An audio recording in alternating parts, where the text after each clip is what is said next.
Bona tarda. Molt bona tarda a tothom. Avui és un dia realment especial per parlar, evidentment, d'un tema que ens afecta molt a tots, a més amb els seus protagonistes, en Volodímir Iermólenko i el Vakhtang Kebuladze. Perdoneu la pronúncia. Ucraïna, no? És la guerra, és Europa, és aquesta destrucció constant. Venen a parlar-nos-en. Aquests dies estan també en altres llocs, han anat a la televisió, han anat a parlar amb tota la xarxa d'ucraïnesos que són aquí, i avui tenim la gran sort a l'Ateneu Barcelonès de poder-los sentir en conversa amb Marta Nin, traductora del rus, escriptora i bona coneixedora de la literatura ucraïnesa també. Aquest acte el fem conjuntament amb el PEN internacional, amb el PEN català, que tenim aquí a la seva presidenta, i hi ha gent destacada, no només del PEN d'aquí, sinó el Carles Torner, que ens coneixem de fa moltíssims anys, quan jo també estava a la Junta del PEN català. I, a més, i cal destacar-ho molt, amb el Diplocat, que sabeu que a partir d'ara Martí Estruc, que és aquí, em diu que digui, perquè així ja tothom ho vagi sabent, que la nova denominació del Diplocat és Catalunya Internacional, és cosa d'aquesta mateixa setmana. A banda d'això, crec que ens acompanya també el cònsol d'Assumptes Econòmics d'Ucraïna, Olev Grabovensky. No sé si és aquí. Si és aquí, doncs fantàstic. I res, només dir que després al final hi haurà ocasió no només de fer preguntes, que és el que ens interessa, que ells ens parlin de la situació, de la història, de la literatura i de la cultura ucraïnesa, i també a fora hi haurà llibres per signar, vull dir que poden signar-los aquí. Per tant, a tots vosaltres, Marta, i gràcies per ser aquí i fer el vostre testimoni. Fins ara mateix.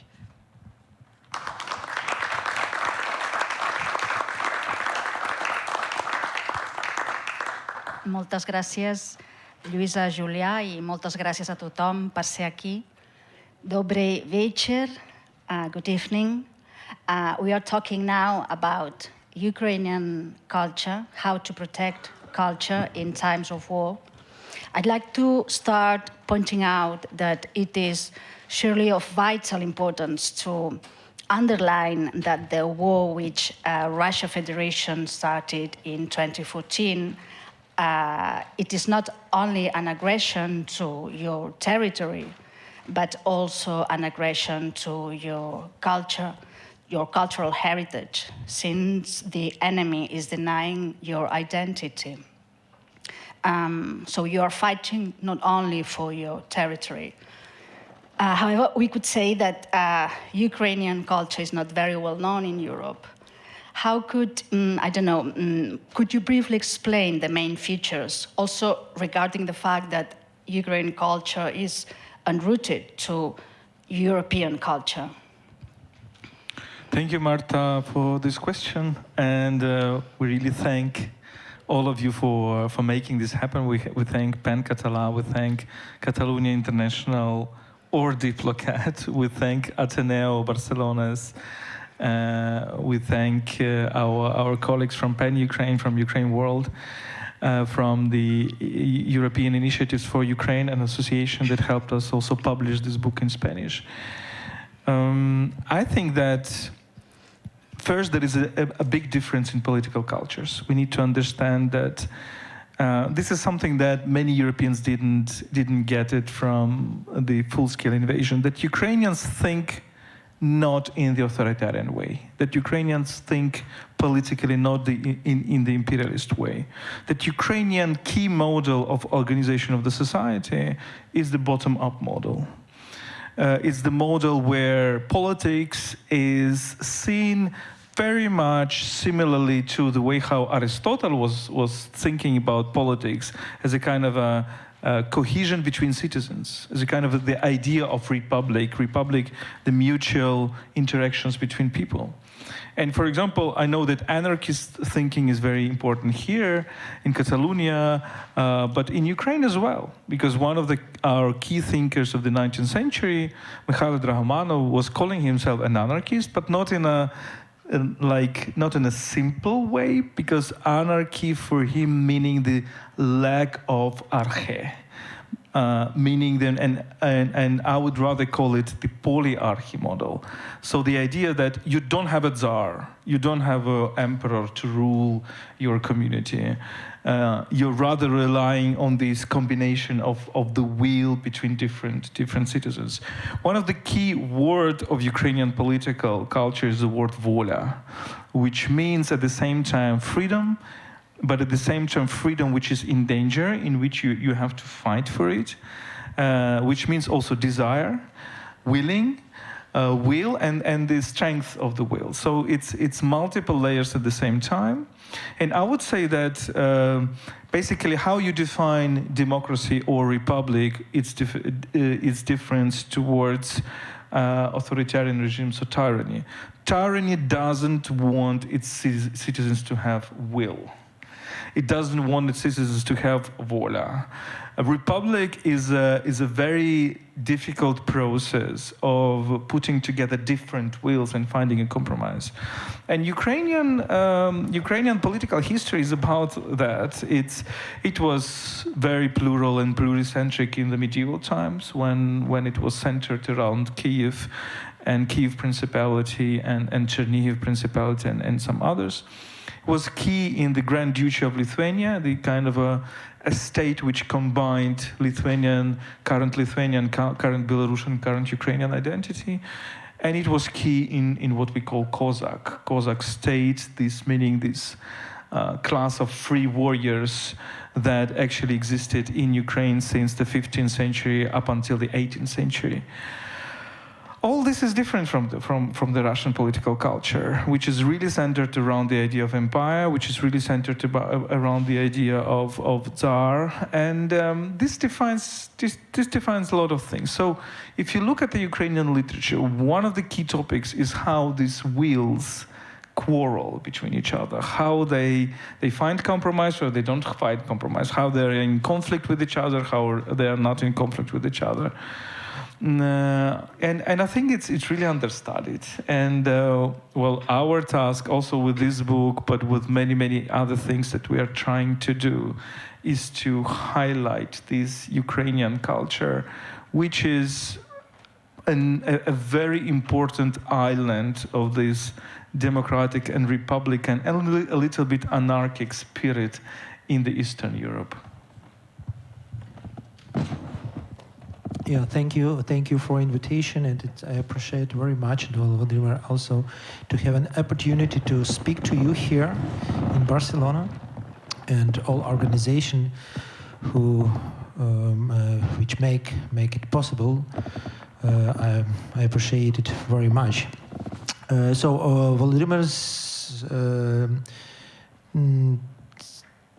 told you about, so to speak, political dimension of our life. I would speak about cultural and moral dimension. These dimensions are closely connected with political one.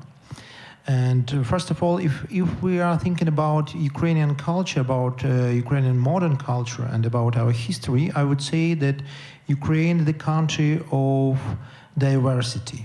Yeah, we have probably all confessions of Christianity in Ukraine. Yeah. At the same time, I can't imagine Ukrainian culture and Ukrainian history and the history of my native city, Kíiv, the capital of Ukraine, without Jewish element. Yeah, you should read Shalom Aleichem to understand what Kíiv means. Yeah, it is impossible to understand our topography, our cultural history without his writing. At the same time, we should say that, for example, for our modern political and cultural identity, the Crimean Tatarian people, yeah, Kirimli, they are very important, yeah. It can sound strange, yeah, the Islamic, yeah, Muslims element in the country with Christianity, with Christian tradition, but I am absolutely sure it's crystal clear for me that without this cultural, historical element of our political nation, we cannot imagine the future of Ukraine. Yeah? And we can find much more examples of this diversity. And it's closely connected with this political structure of our society, because it's horizontal, yeah. And at the same time, I would like to say also about the moral dimension of our modern situation and of our modern society, Ukrainian society, and I'm sure that this moral dimension is deeply rooted in our history, and probably the main marks of these dimensions is the history of our revolution, the history of Maidan, and the Russian aggression. The beginning of Russian aggression was after our victory, yeah, against pro-Russia political power in Ukraine, against Yanukovych and his gang. And it's very important that the name of our revolution was Revolution of Dignity, yeah. So this value, the value of dignity, is very important for us, for our history, and at the same time, we understand that our dignity is impossible without our freedom. That's why the main slogan of Maidan, of our Revolution of Dignity, was "Freedom is our religion." Yeah? So these two values are very important for us now, and as I said, these values are deeply rooted in our historical, cultural, religious, probably tradition.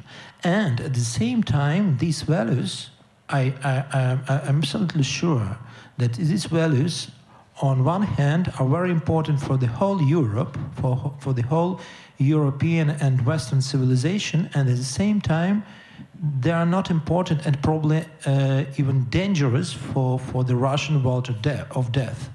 And that's why probably it's one of the reasons why they came to us. Not only, as you said, it's not the war about territory. Yeah, it's not a war it's not the war between the two different political systems. It's a war about values, about our style of life. Yeah, because for us, as I said, freedom and dignity are very important, and for Russians, these two values are very dangerous. Despite this, the importance of Maidan revolution and the annexation of Crimea in 2014, unfortunately, many people in Europe have only put Ukraine on the map after the full invasion of 2022. Do you believe that this current visibility may translate into a major understanding? I don't know, probably this book, Ucrania en su historia y sus historias, which has been now published in Spanish and is available also in English, can help to, in this sense.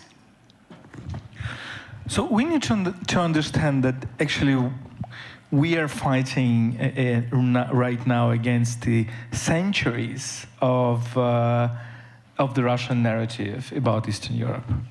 And when I say centuries about Russian narrative, I will say that if we look not 100 years ago, but 200 years ago, if we take a look of the Russian narrative, let's say at the early 19th century, let's say around Polish uprising of 1830, sorry to go that deep, Russian narrative was that Eastern Europe, Slavic Eastern Europe equals Russia.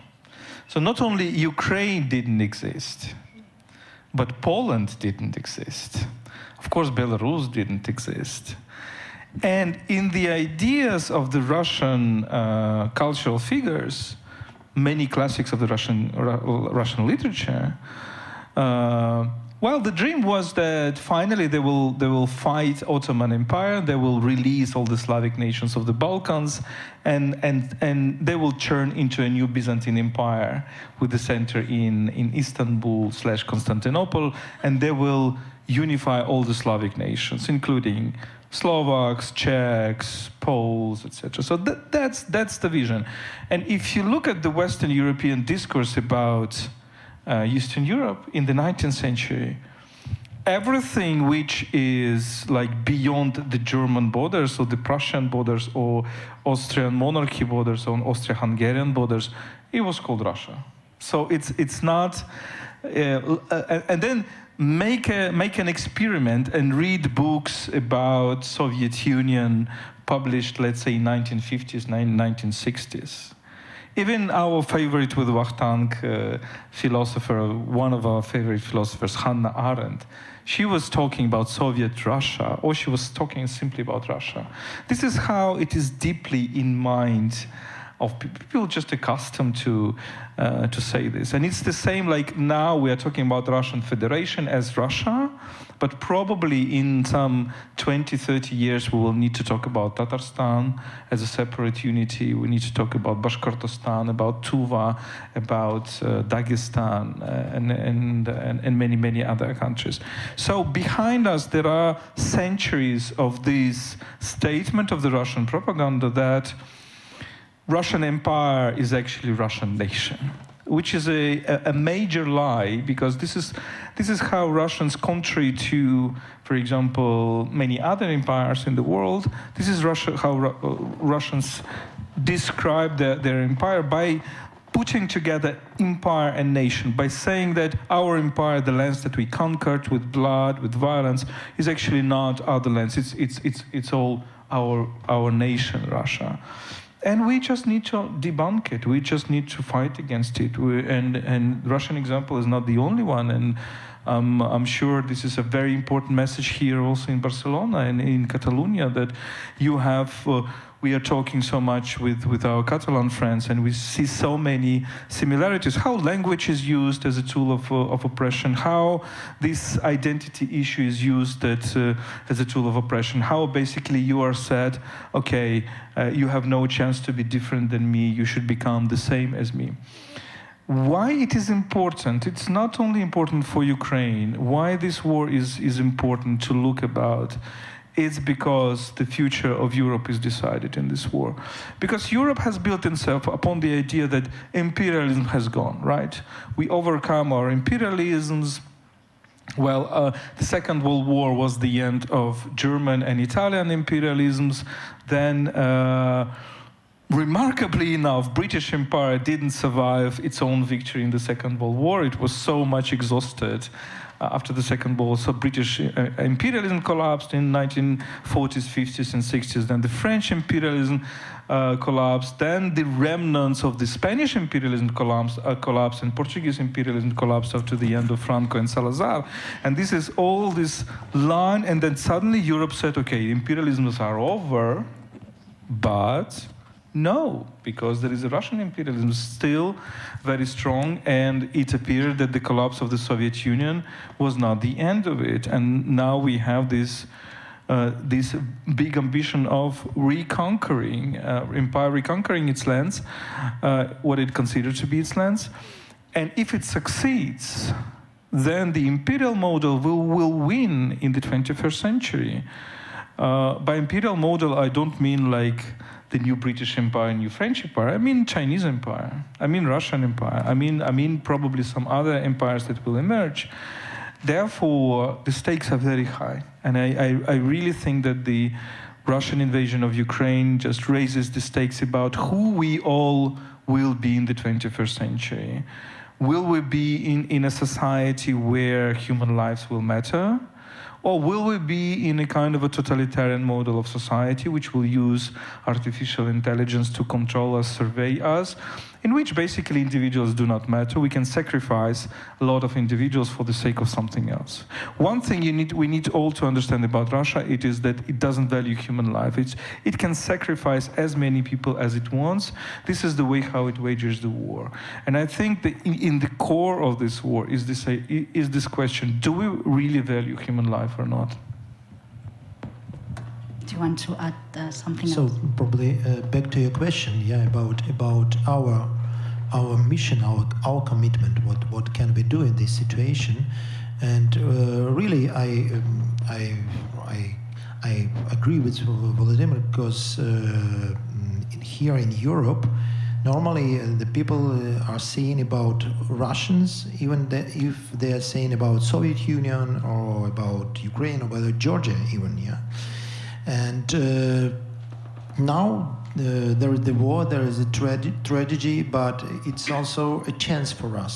Yeah, the danger gives us a chance. We can speak about our tragedy, about the war, about aggression, and we can show that we are different. Yeah, we have our own history, our own culture, our own language. Yeah. And this book, it was written in Ukraine and English at the same time. There is a Dutch translation, and the new one is Spanish. Probably it will be translated into Catalanian language. Yeah, it will be very, very good for us. And so what can we do? So we are intellectuals, philosophers, and writers. We can write about this issue. We can speak about this issue. We can tell you the real history of our region. Yeah, and probably the big mistake of Europe and the whole Western civilization is to look to our region as space as a Russian space, yeah. As you said, yeah, because there are many different nations there, and there are many different very, very interesting cultures there. Not only Ukrainian, and even in Ukraine, as I say, the Crimean Tatars, Jewish history of Ukraine, and we, as I said, we should try to to tell you the truth about our history, about our situation, about our modern situation, and we also should try to deconstruct these Russian narrations, yeah. But sometimes they are deeply rooted in your cultures and in your political cultures and in your political visions. For example, I can tell you only one example. I think that the big mistake when we are speaking about Putin's war, it's not Putin's war. It's not war of Putin. Yeah, it's a Russian war against Ukraine. And I would say it's a Russian war against the whole our civilization, because Putin it's not the diamond from space who came to Russia. He's a product of Russian culture, of Russian history, of Russian political system, and it's a natural product of Russian history, political culture, and tradition. And that's why we should tell you, and you should understand that it's not a Putin's war, it's not a Kremlin war, it's a war of Russia against Ukraine. And if we don't stop in Ukraine, they will go to Poland or to Baltic countries. I don't know. As far as it concerns identity, language is a precious sign for you, and as Catalan speakers, we can relate very well to this. Most Ukrainians are bilingual or passively bilingual, and since 2014, many people who were born and raised as Russian speakers have become Ukrainian speakers. For instance, President Zelensky And there are also writers who used to write in Russian have switched to writing in Ukrainian, and however others have not. For instance, Alexander Kabanov, who is the author of a poetry collection titled In the Language of the Enemy, he says he feels that Russian Federation does not own the Russian language. And this is also a feeling that even not educated people, such as some refugees that you may encounter here in Barcelona, who are Russian speakers, have the same feeling. I suppose that the validation of Russian in your country will continue to be a difficult matter as long as it remains the language of a hostile, imperial neighbor. I would like to know your thoughts about it. So Ukrainian and Russian have changed roles. It's a very interesting thing because Ukrainian was considered to be a vernacular language, a language of everyday speaking in the 18th century. Like very, very interesting thing is, for example, our authors of the 18th century, like Grigory Skovoroda, who was writing his text in the Russian Empire, is the founder of Ukrainian philosophy, who was writing in a text that is much closer, it seems to be much closer, well, not much, but closer to the official language of that empire, which is Russian language. But he clearly said in his vernacular, this is what we can see from his letters, for example, that he would speak much more closer to the Ukrainian language. And Russian was a language of this kind of official use, the state in the Russian Empire, and Ukrainian was rather this language of everyday communication. Then Ukrainian was banned in the Russian Empire through several acts in the second half of the 19th century. And I always repeat that it was not only Ukrainian that was banned, so we can look at other languages as well of the empire.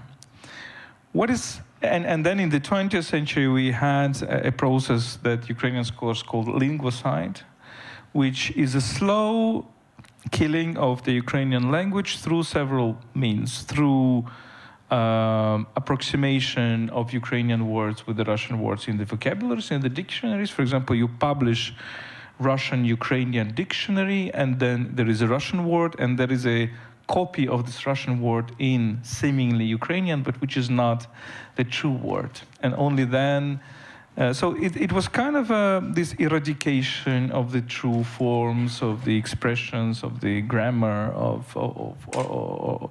and in the end of the Soviet Union, it's remarkable how basically we were not only facing the situation when in the Russian language we had much more literature, much more books, etc. But we had a situation when the Ukrainian language, which was used in universities, in books, was so horrible because it was kind of deprived of its authenticity. And therefore it was also a barrier which created lots of, memes or for an ordinary person to switch to Ukrainian. And this is something that has been changing now. People have started to look at the older dictionaries, look at the way how people speak, the real the bearers of this language speak. And in a way you can say that the Ukrainian today is this high Latin, the language of education, of the state, of culture, because Ukrainian culture right now is predominantly in Ukrainian, and for many of us it was conscious choice. I mean, my childhood was Russian speaking, Vakhtang's childhood probably yes, as well, right? Or Georgian? No, Ukrainian and English. Sorry? No, your childhood was... My childhood was Russian, but Ukrainian as well. Yes. So, but so it's different waves of these change. Like we were born in many contexts in the Russian-speaking context, and then it is a conscious use. For me, For our family, with my wife, the key event was the birth of our first child, when we decided that we will speak with our children Ukrainian language, because we want our children to be raised in Ukrainian language. But it's interesting that, yes, you can say that in the everyday communication, people can switch between the two. In the army, for example, you can find Ukrainian speakers and Russian speakers. And defending in the big cities, you can still find Russian language dominating, although changing its domination probably in cities like Kharkiv and Odessa. But that's a difference between the language you actually speak and the language that you consider as the language of your community. This is what we see in the public opinion. So many people would say that to the question, what is your native language? They will say it's Ukrainian. What language are you actually speaking? They might say it's Russian, or it's Ukrainian and Russian. So it's more complicated. But frankly speaking, you ask a question about literature and culture. I don't actually believe that currently Ukrainian literature is possible in the Russian language. Therefore, we have a discussion with people who continue to write in Russian. I kind of understand what they are trying to say, but frankly speaking, I don't buy it. I think that when we look, for example, Belarusian example is a very important, and the Ukrainian kind of a discussion with our Belarusian friends was that, guys, you underestimate this question of identity. You should turn into Belarusian, because if you turn into Belarusian, if you have more people speaking Belarusian, more people buying Belarusian books, more people making YouTube videos in Belarusian, then you will have a force, an identity force that will kind of be a barrier for Russian imperialism. And I was told, I recently met a Belarusian young woman in Georgia who told me that despite all these crackdowns of Lukashenko and horrible situation in Belarus, and she's not living in the country, but she said that young people, there is kind of a fashion for the young people in Belarus to speak Belarusian language. And I think this is a great thing, because first you need to construct the city of your culture, the polis of your culture, build certain walls that defend you against the imperial invasion, cultural imperial invasion that wants to erase you. And then you can, when you're equally strong with Russian culture, you can say, okay, now let's maybe talk and let's discuss. Vakhtang? First of all, probably we should we have different levels of the language. Yeah, the language for us, all people, not somebody of us, all people in Ukraine understand both languages. And before the war and during the war, it's not a problem at all to understand for Ukrainian-speaking people to understand Russian language, and for Russian-speaking people to understand Ukrainian language. And that's why it is just an issue of Russian manipulation when they say that we are coming to defend the Russian-speaking people, that they don't understand Ukrainian language, they can't defend their rights in court, for example. It's not true. Yeah, it's just a manipulation. But on the level of the culture, on the level of university, on the level of the literature, I absolutely agree with Volodymyr. It's impossible to create the Ukrainian culture with the Russian language. There is no. So the people who write their books in Ukraine in Russian language, they are not Ukrainian writers. They are Russian writers who are living in Ukraine, and we're a free country. You know, we have a free country that is not dangerous for them to write Russian texts in Ukraine, even now. Yeah, absolutely. But I am absolutely sure, and I agree with Volodymyr, that it's impossible to have a Ukrainian literature and Ukrainian philosophy without Ukrainian language. Yeah? And I agree with Benedict Anderson with his statement that nations are narrations, yeah, in his work Imagine Communities. And if the nations are narrations, then it's very important the language of narration, because if we use the Russian language to create our political narrative, then we build the Russian political narrative, not Ukrainian one. Yeah, and the very important, probably we can compare the situation here in Spain, in Catalonia, and in Ukraine and Russia, but it's a difference, because we here, all of us, the Spanish people, the Catalan people, the Ukrainian people, we belong to the same civilization. We belong to the European civilization. There are many conflicts inside of this civilization, yeah?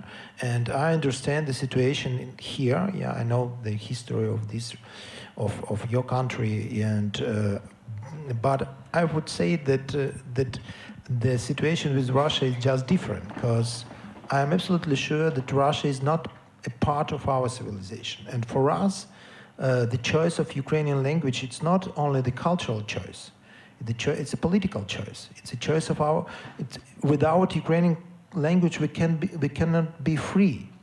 Yeah? We cannot have our dignity, because the Russians come to us, as I said, not to bring their language and literature. They come to us to bring the slavery. They want us to be the slaves. That is the difference. That's why the language for us is a weapon. Not long time ago, a Russian missile destroyed the biggest printing factory in Ukraine, in Kharkiv.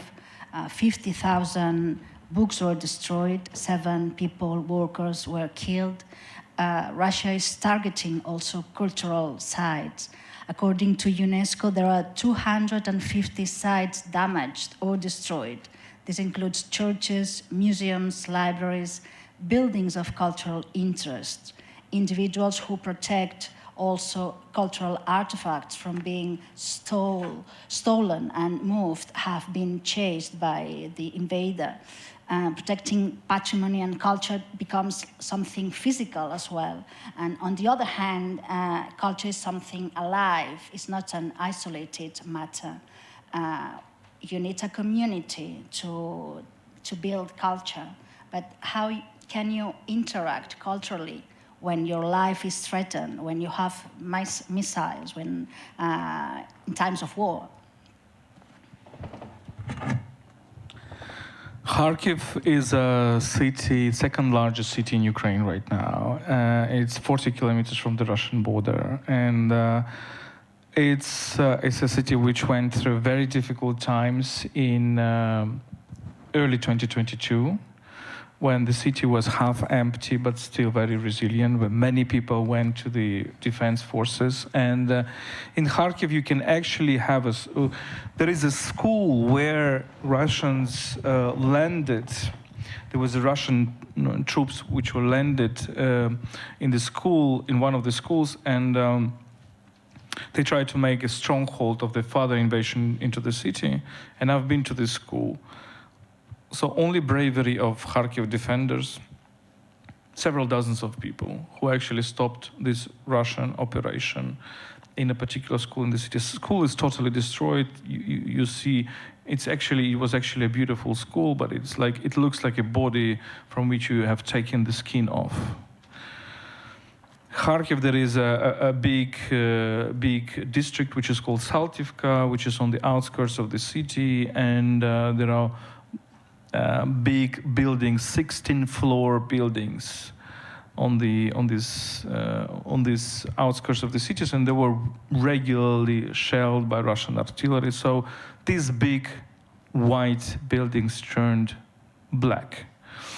Why I'm talking to you about Kharkiv, because Kharkiv is one of our favorite cities right now. We go there very often, and I say very often that Kharkiv is now the center of the Ukrainian culture. because of Jardin, because of Literature Museum, because of people like Hamlet, who is a remarkable artist, because of the people like Konstantin Zorkin. So the level of their creativity is remarkable. What they're doing in terms of literature, arts, music, and combining all this into a remarkable fusion, it's wow. And I cannot abstain from relating it exactly to this experience of danger, because it appears that experience of danger actually stimulates creativity and not kills it. I don't know how to explain it. So it definitely, we cannot explain it through usual stereotypes that first you need to ensure security and then you will go with education, music, and culture. No, it appears that for people in danger, express themselves is very important, because it's a way to survival. So therefore, Ukrainian culture is so remarkable right now because it is a culture which is creating on this tiny border between life and death, and where mortality is not just an empty word. It's not somewhere in the future where we are mortal. We are mortal now, and being mortal now, it's being mortal probably tomorrow. So I think this is understanding of fragility of life and understanding where that value of life. So that life is so fragile, civilization is so fragile, but it is so valuable, so remarkable, so miraculous at the same time. So this is something. This is very strange. As if you are at the same time in hell and in paradise. You know, you are in between. You're going there. Paradise, hell, paradise, and they can be divided in just 2 seconds, 2 minutes. So this is how Ukrainian culture is functioning right now. On the one hand, you see the destruction of museums. You go to Kherson and you understand that Russians looted 10,000 beautiful paintings and sculptures from Kherson Fine Arts Museum, and it is empty. Or you go to a local history museum and there were 100,000 objects or more, archaeological objects, Scythian gold, the famous Scythian gold, because Ukrainian culture is also the culture of these Black Sea steppes where you had Scythians and Sarmatians and all these very interesting cultures that you can access only through archaeology. So the whole rooms of these remarkable Scythian golden objects is stolen, and you understand why the Russians are doing that, because they want to show that you have no history here. You Ukrainians have no history. All this history is actually Russian history. Therefore, we're always saying that before annexing territories, before annexing space, they're annexing time. Before annexing territories, they're annexing the past, our past.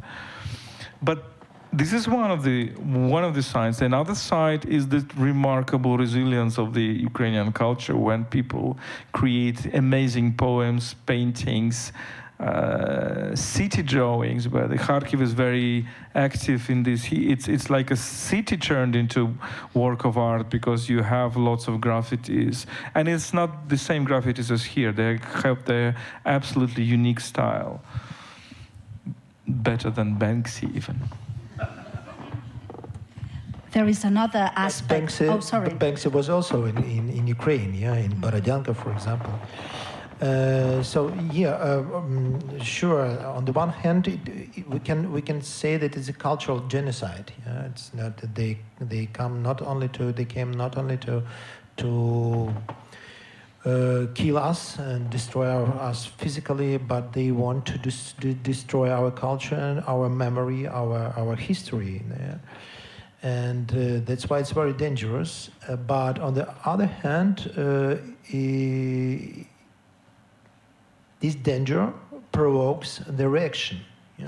And not only in the circle of intellectuals or writers, not only in the cultural circles, but also even in the business circles. I can give you another example, not about Kharkiv, but about Odessa. It's also a very big city. It's very important for our culture and for our history. It's the big cultural, intellectual center in the south of Ukraine. And now we have a big project with Odessa Business Club. The name of this project, Decolonization. These people are business people who are working in Odessa. They have their businesses there, and they are Russian speaking people. Some of them are speaking Ukrainian. Some of them try to speak Ukrainian language, but mostly Russian. But now they understand that if they don't have the Ukrainian narratives about Odessa in literature, in culture at all, and in the art, then they are the object of the Russian aggression. And they came to us, to intellectuals, to philosophers, to writers, and they said, we need your support, we need your help.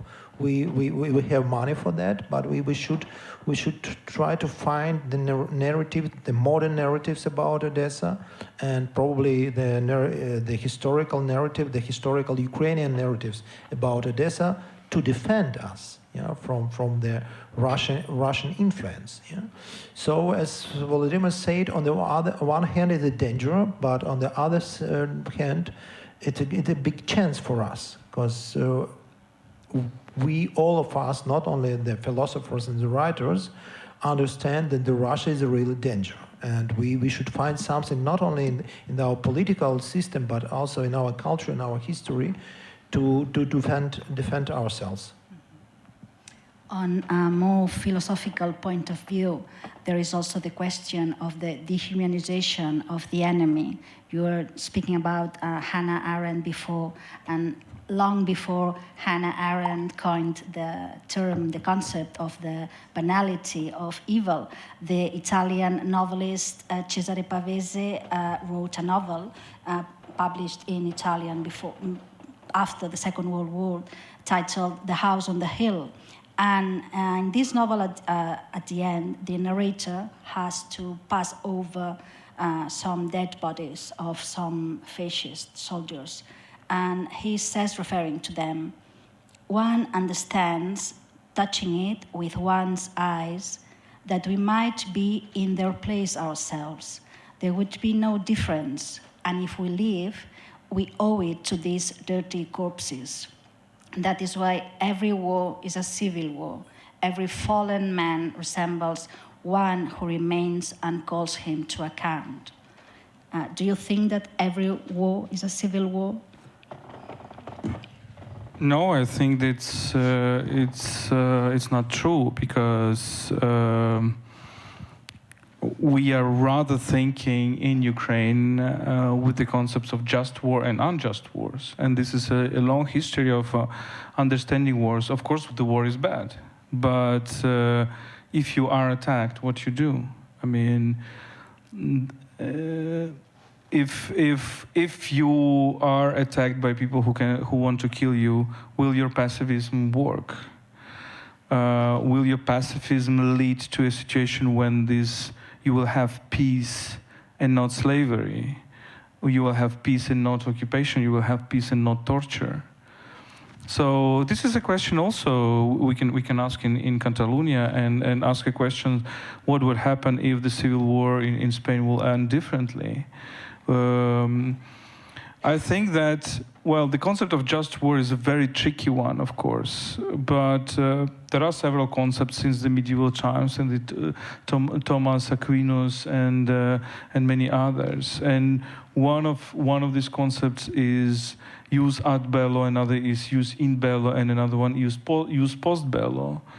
And use ad bello means that, well, do you have a right, do you have a law to wage a war? Is your war just? If you're defending your country, and it's all the wise men were saying this since ancient times, if you're defending your home, if you're defending your family, if you're defending your country, your war is just. By reason, by the cause.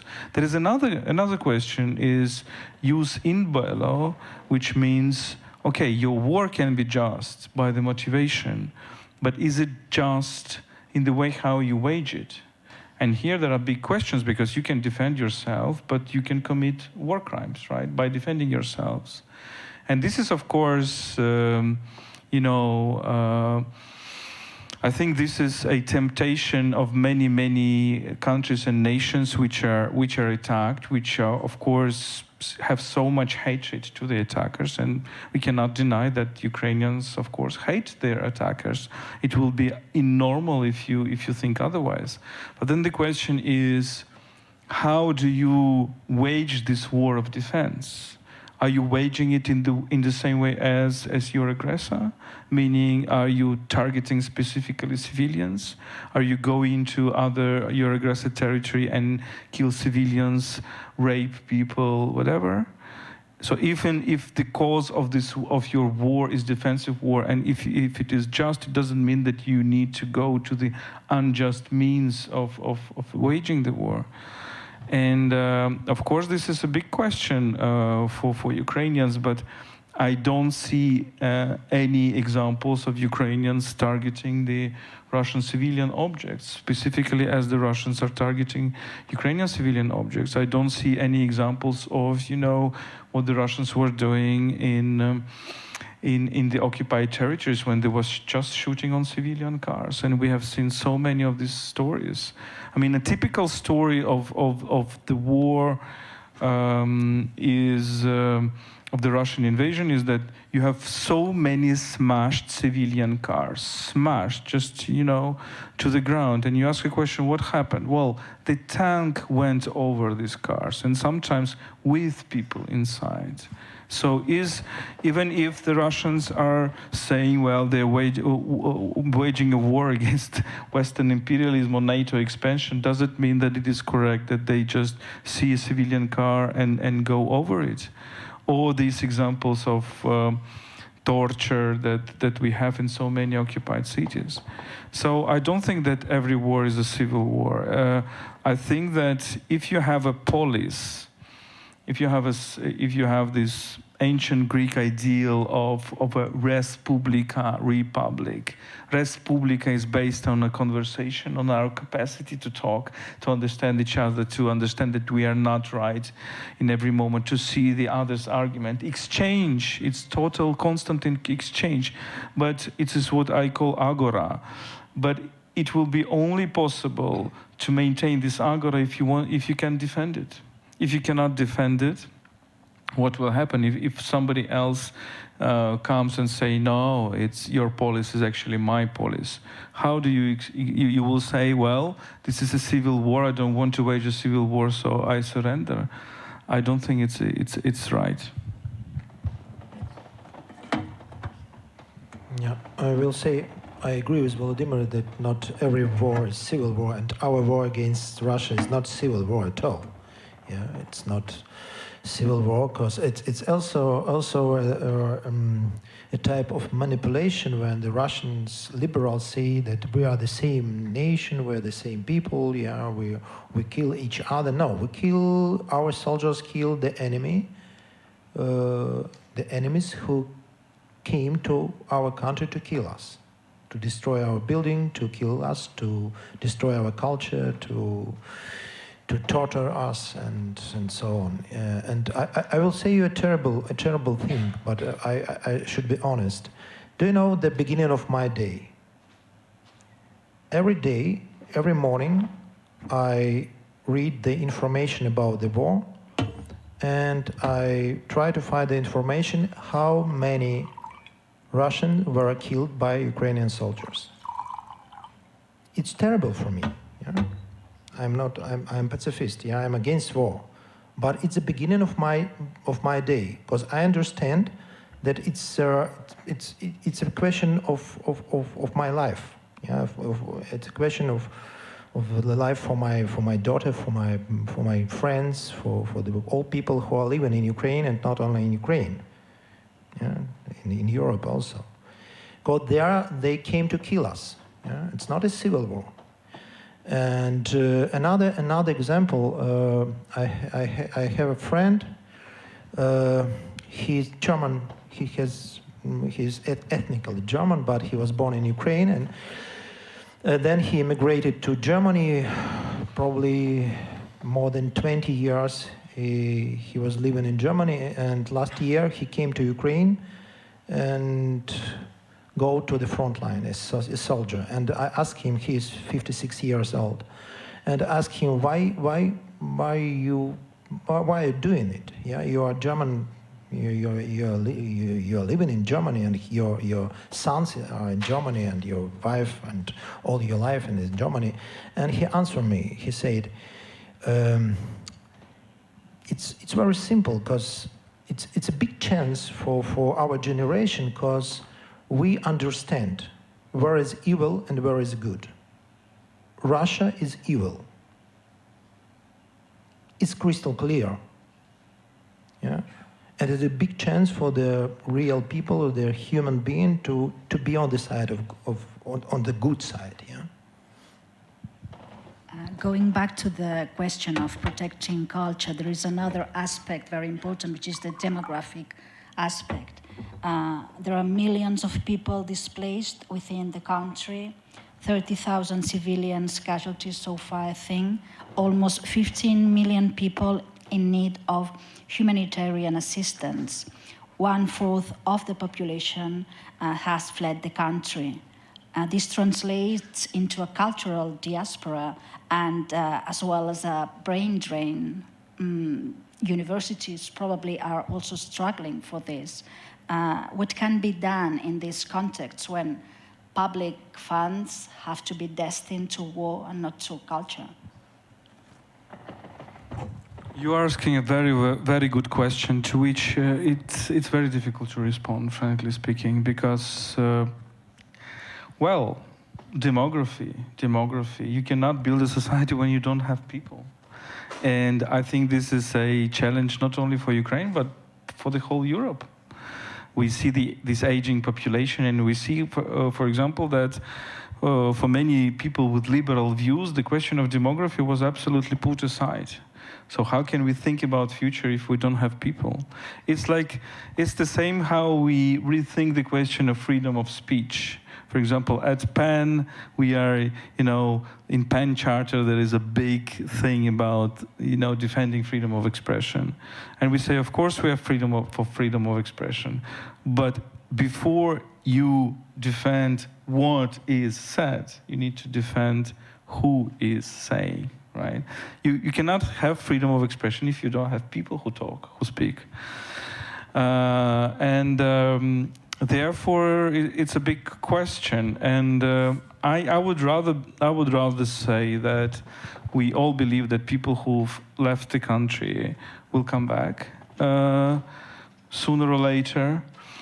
We really hope that young people, because it's who is emigrating? It's mostly mothers with their children. It's mostly women with their children.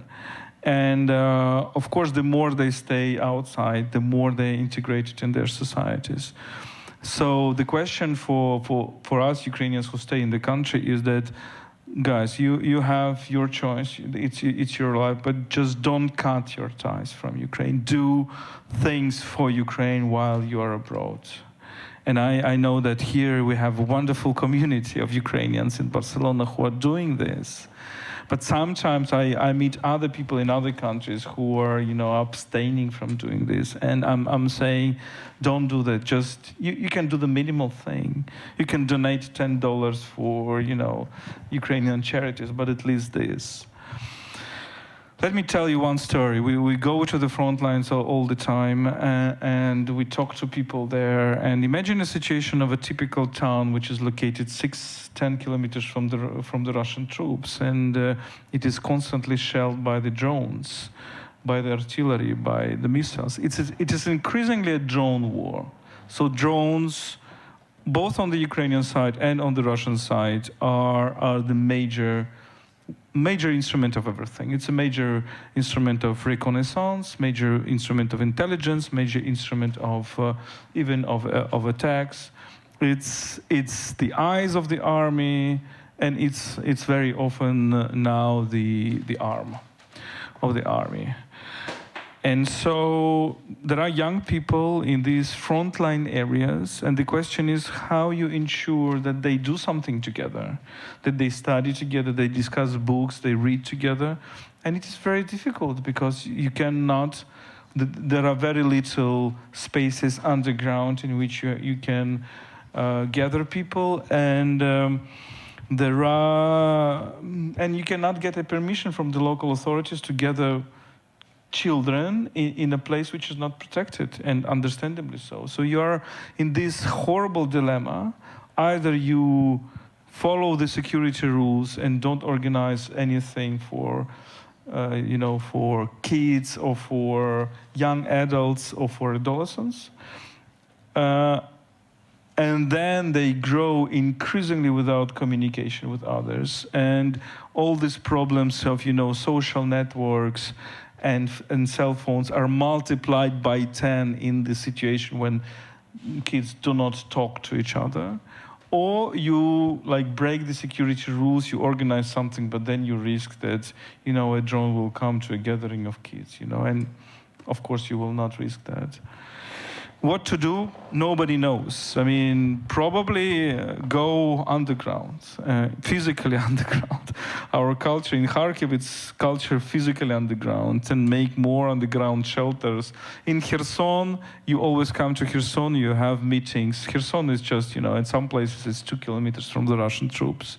You have meetings underground. So our culture is going increasingly underground, bomb shelters, which turn into culture shelters, book shelters, etc. Whether it is sustainable, I don't know. But just imagine your problems, like demographics, aging population, problems of social networks, problems of loneliness because of lack of communication, and multiply it by 10 and add to this a danger that a drone or missile will come and kill you. That's basically life in frontline areas. It's not about the whole Ukraine. Don't think it's a whole Ukraine. I mean, the most of the Ukrainian territory is more or less safe because it's a big territory, unless you have a certain, of course, risk that the missile will come after you and kill you. But I would say that this risk is not bigger than the risk of air crash. But in the frontline territory, the situation is like this. And I cannot give you an answer. I just, try to make a realistic picture. Okay, it's about the culture and the security. I would say that in the long run, our culture is our security, because it's a question, where was Ukraine before 1991? Yeah. We didn't have our own state. We didn't have our own political system. But in 1991, we received the state and the country. And I have an answer. The Ukraine was in Ukrainian literature, in the Ukrainian cultural tradition, not in the blood of Taras Shevchenko, our poet, but in his poetry.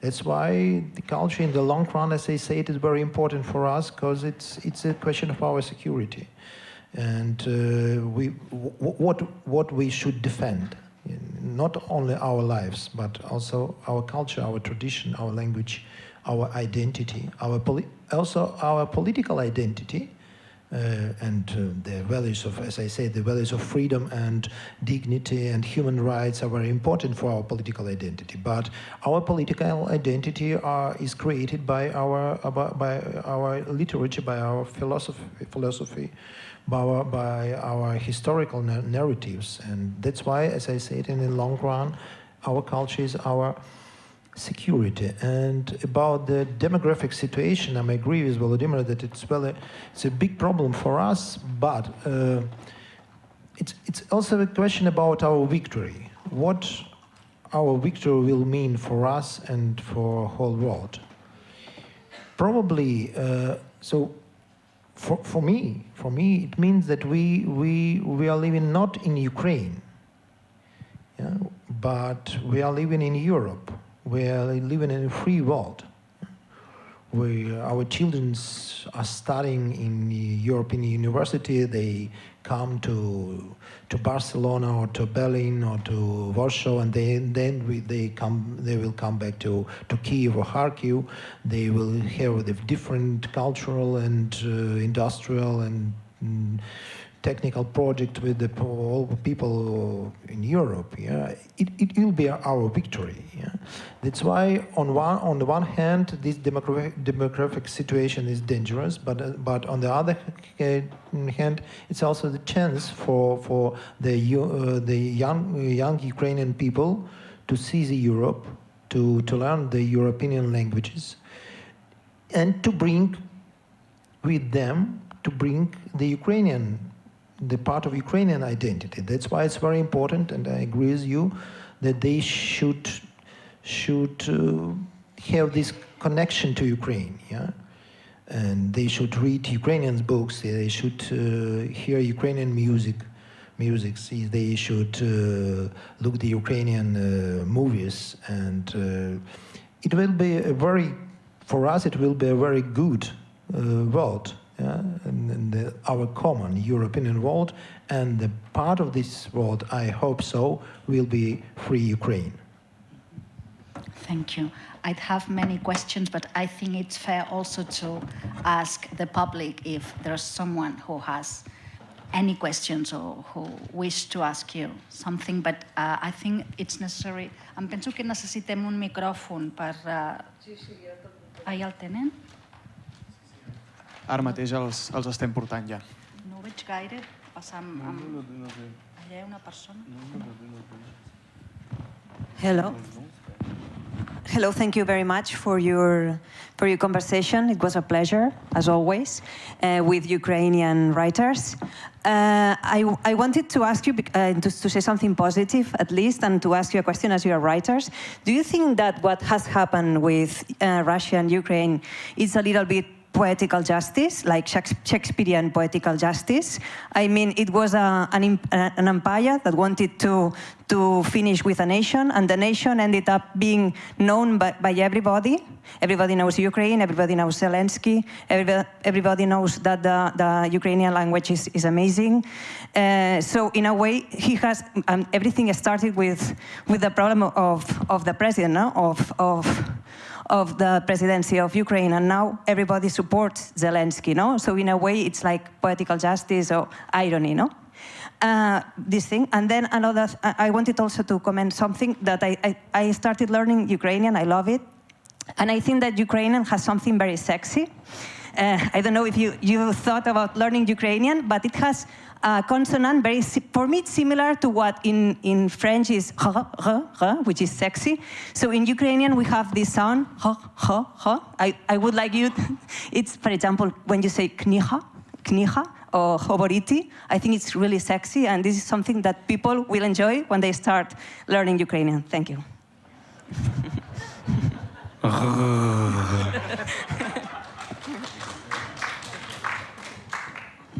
That's my response to this question. Well, I never thought about it, because in Ukraine, it was actually, it's very interesting, because in the Russian propaganda, it's like, oh, if you say then you are a peasant from the countryside, And being a peasant from the countryside in this Russian world that we were living in was not that sexy at all. But now, thanks to you, I know that this is sexy.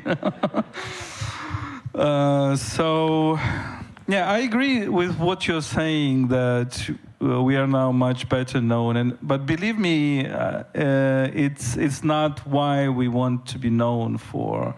And the price for this knowledge is too high. It's enormous. So I think every Ukrainian, writer or intellectual is. I mean, we are very cautious when we are invited somewhere to come. We really think twice, and I know people will listen very attentively, but we understand that you are listening to us now. because of that huge sacrifice of our people and of our soldiers and our civilians. And we are really, believe me, we are really aware of this. Therefore, I think what the war teaches us is modesty. Modesty. So it's really like put aside your ego, put aside and just think together with people all over the world how we can really win it, how we can resist it, because the history is not over. Yeah, if Russians win this war, if Ukraine is erased, nobody will ever remember about Ukrainians in 30, 40 years. We know that because we went through this history. When Voltaire was writing his history of Charles XII, the Swedish king, he was talking so many interesting things about the Zaporozhian Cossacks and how interesting in the war, and well, they joined the Charles army, they lost in Poltava, but anyway, it's a very interesting people. In 50 years after that, nobody cared about this because it was all forgotten. And therefore, we should remember that history never ends. And therefore, there is always this looming danger. But coming back to your sexuality point, I think that Ukraine is really the place of enormous energy. And I always tell this story that there are so many foreigners who are coming, and asking us, well, take us to the front line. We want to be sitting in your volunteer bus. I say, yeah, of course, it's not that expensive. Give me $500 and you will sit for 10 minutes. No, I'm joking, of course. We welcome all the people to go to see the places, but they sometimes want to do that. And they're always leaving Ukraine with huge energy, and I don't know why. Because there is something as if it's kind of a nucleus. So in this situation, you have this nucleus of energy, which doesn't only imply a tragedy of suffering. It implies big empathy. It's like soldiers are saying, "Okay, guys, but in the army, you never have this level of fraternity and friendship than you have in the army. You never have it in civil life." So the idea that there is much more love, there is much more, self-reliance, mutual reliance, mutual help. There is, so the war brings horrible things, but it is bringing also miraculous things about human nature because of this mortality, because we only can sympathize with others when we are able to feel pain ourselves. If we are not able to feel pain, then we will not be able to co-feel this pain, to feel this pain with others. And the war makes your life much more painful, but at the same time much more empathic to the others and much more authentic. You can say it is more sexual as well. I don't know. Is there any other question? The sexuality is a question to Vakhtang, by the way. It's not. I'm not an expert. If you don't mind, maybe I think there's another question. But do you know my latest book is called Eros and Psyche? It's a history of love in culture, and it was published this year. And people read it. I mean, people need these stories as well. This is not sexy. Regarding whether Russia is Europe, Ukraine is Europe, Russia isn't, what differentiates being European and not being European from your point of view? That's one point. Second point, you referred to the death of the empires. Do you think this war will be the death of the Russian Empire? You mentioned that perhaps in 50 years' time there'll be a Kazakhstan. Well, there already is a Kazakhstan, but there'll be a breakup. Do you think that this will initiate that? And finally, I'm a child. Not more questions. I'm sorry. It's not a question. It's not a question. We've got no I'm a child time. of an emigre. I was born and brought up in England, but we came back here thanks to my parents. So it's the parents who have to make sure that their children remember their origins.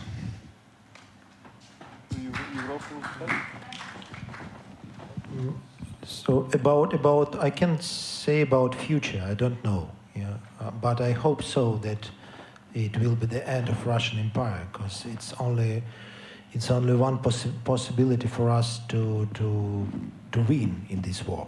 Yeah, I don't believe that it's possible to live near the Russian Empire in peace. Yeah. That's why we need it, and not only we in Ukraine, but you also. Yeah, and all people all over the world.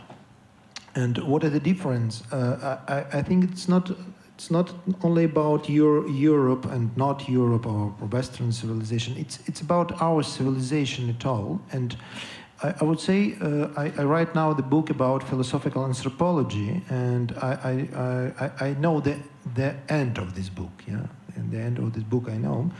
I wrote this part of my book already, and I would say that this war, it's not a war between different political systems. It's even not the war between empire and free country. It's a war between the two types of anthropologies, the two types of understanding what does it mean to be a human being. Because for us, as I said at the beginning of our meeting, for us, for Ukrainian people, and I believe that for you also, to be a human being is to be free, to have dignity, to have human rights, to be a subject of your life. Yeah? And it's our point of view, and it's not a point of view of Russian people, I'm absolutely sure. So it's not a question about the, as I said, of the political system. It's a question about our human nature. Thank you very much. Unfortunately, we are running out of time, and there are people also who want to buy the book and will ask you to sign it. So that's why now we have to finish our evening. Let me just say about this book, because it was published in 2019. Before the full-scale invasion, but it is. I think it's very relevant today, and we're happy that there is a Spanish translation. It's a very so the initial title in English was Ukraine in Histories and Stories. So very very diverse history, diverse stories, and there are many different authors. There are historians. There are writers. There are activists, there are security experts, there are philosophers. And this kind of, it will not give you a coherent picture of Ukraine, but it will really give you a very plural picture of Ukraine. And this is authors' essays by these authors. They're very kind of sometimes very subjective, sometimes talking about history, sometimes talking about human stories. But when we published it in English, we had lots of, reflections and feedback that this is a book that helps them understand a lot about Ukraine. Thank you very much. Thank you for this evening, Vakhtang and Volodímir. Thank you, Marta. Thank you so much. Thank you for the audience. Thank you for Muchas gracias.